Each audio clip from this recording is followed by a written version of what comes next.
Now let's start module 8. I'm starting now.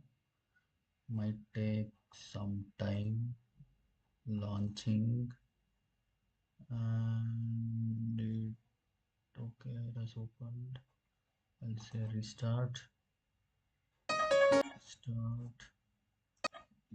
Share few slides Let are unnecessary. In this module, we're going to discuss industrial protocols. There are hundreds of protocols.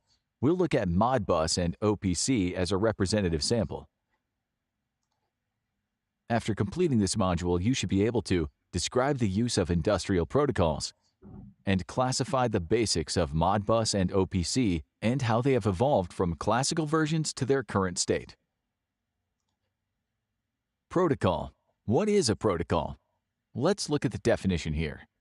We shall define a protocol as a set of rules, formats, and procedures to implement and control some type of communication between systems. That's the official ISA definition. You can find that in ISA 62443-1-1, subclause 3.2.80 on page 27. If we didn't have communication protocols and rules, we couldn't communicate. There are a multitude of industrial protocols, all driven by different vendors, different purposes, different needs, or different equipment. We're taking a high-level look at Modbus and OPC. The first protocol under discussion is Modbus. Modbus is a serial communication protocol published in 1979 by Modicon, which is now owned by Schneider Electric.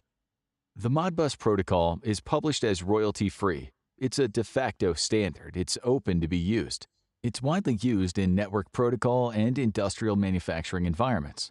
According to the facts and figures, there's over 7 million nodes deployed.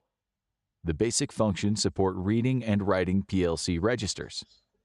However, there are variants that do exist. We even found an Enron Modbus modification developed by Enron.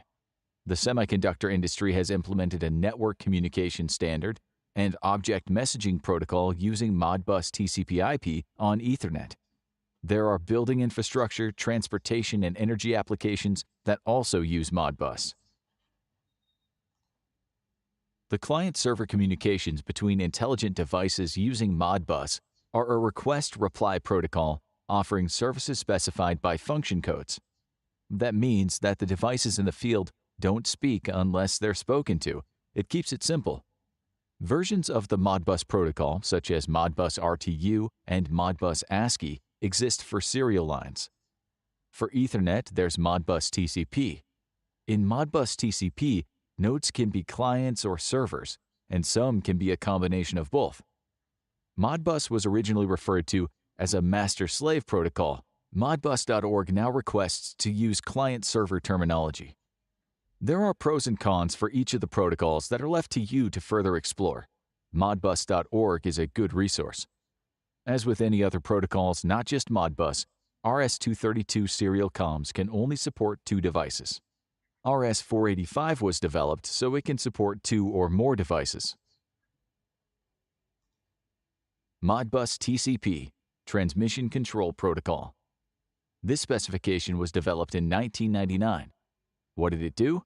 It allowed Modbus payload to run on Ethernet. How did that happen? Well, let's take a look at the OSI model. This is a good way to compare typical protocols, industrial protocols, and see what changes were made and how they accommodated communications, and how they can now run on network IP addresses. On the left-hand side, we have our OSI model, starting at the bottom, layer 1, physical, data link, network, transport, session, presentation, and application. The next column over is Modbus serial. Modbus can run over any serial type of media, copper, fiber, wireless, modem.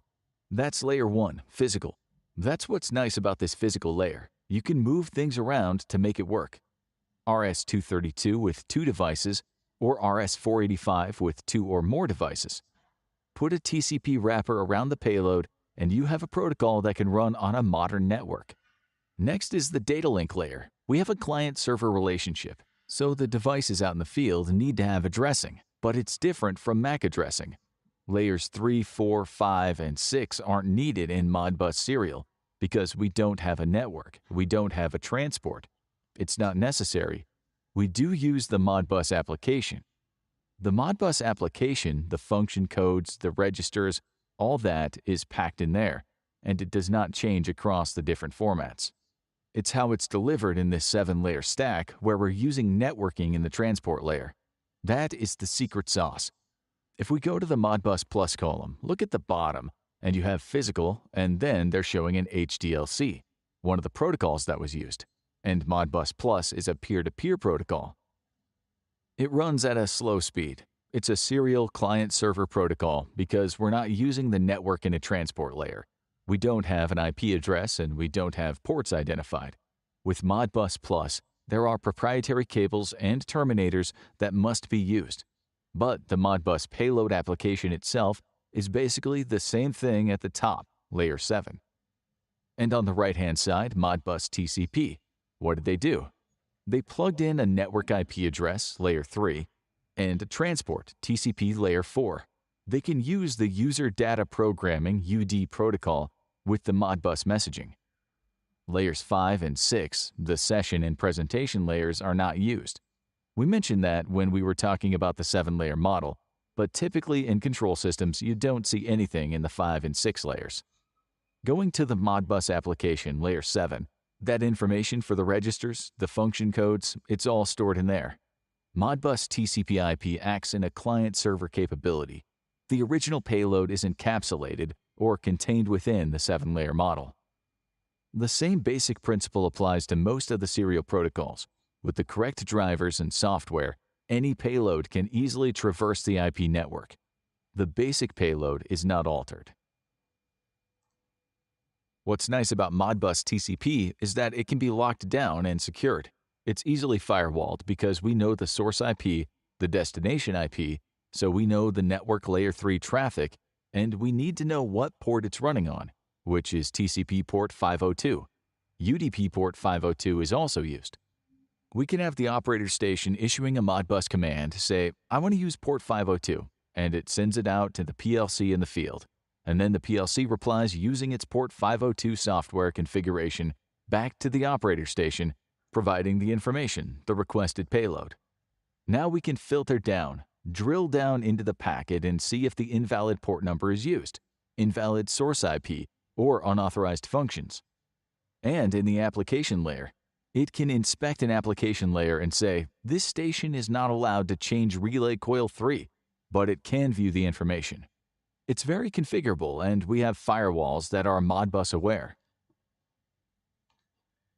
OPC, Open Platform Communications.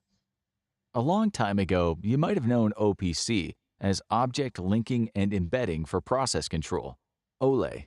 It was developed back in 1996 by an industrial automation industry task force.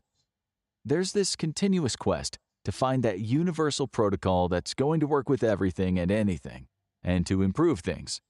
The original OPC is based on Microsoft COM and DCOM, Object Link Embedding, Component Object Models, Distributed Component Object Model technology, the communications within the Microsoft OS operating system. It specifies the communication of real-time plant data between control devices from different manufacturers. It's a method for interoperability of different industrial protocols. The OPC Foundation maintains the standard. Go to opcfoundation.org and you can get additional information. You can think of the server in OPC as being an application gateway running at the OSI model layer 7. You can convert hundreds of other protocols so that the payloads flow freely. Instead of paying a vendor or someone to write a gateway software running on a proprietary appliance, you can use OPC because it's done all the heavy lifting. OPC is difficult to firewall. Why? Because you can use any port between 1024 and 65535 when running DCOM. That alone makes it very IT firewall unfriendly because you will need to put a ticket into your IT cybersecurity folks and say, I need all of these ports open. I guess you can imagine how that conversation will go. That won't go over very well. You don't know in advance what port a server is going to use, so you can't define it in a firewall. You basically have to leave all the ports open. However, there are some fixes and some workarounds. OPC Classic Aware firewalls can analyze the DCOM protocol to momentarily open the correct port. OPC tunnel applications that use a local client and server with a single port between to get the data through the firewall. The Open Platform Communications OPC Unified Architecture UA isn't using Microsoft DCOM, the Distributed Component Object Model, anymore. They're using sockets with one port, and that port is 4840 running on TCP and UDP. OPC runs directly on a lot of vendor devices: Siemens, Rockwell, Emerson, Honeywell, just to name a few. A browser-based looking web app with folders, classes, objects, and methods where you can click and drag on the screen. There are specific namespaces or schema definitions that fit with XML. If you can upgrade a project or change it over to OPC UA, you should consider that. It could benefit your security because it was designed from the ground up to be secure. It will give you 128 and 256-bit encryption levels and message signing. That way, we know the message was received and what was sent. Packets are sequenced. Replay attacks could be mitigated. Click each marker to learn more.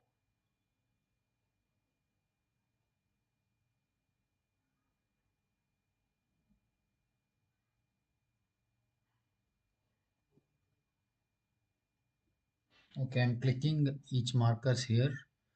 So the first marker is session encryption. So it says exposure to message replay attacks is eliminated with sequencing. And then message signing, it says messages are received exactly as they were sent. Sequenced packets. Sequenced packets, exposure to message replay attacks is eliminated with sequencing.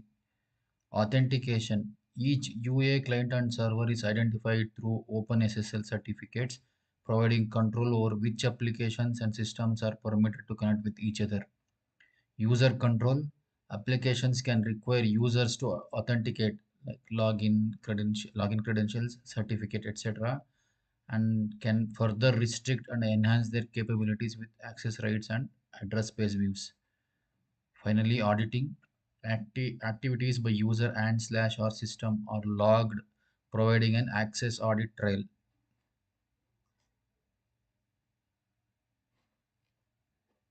So, okay.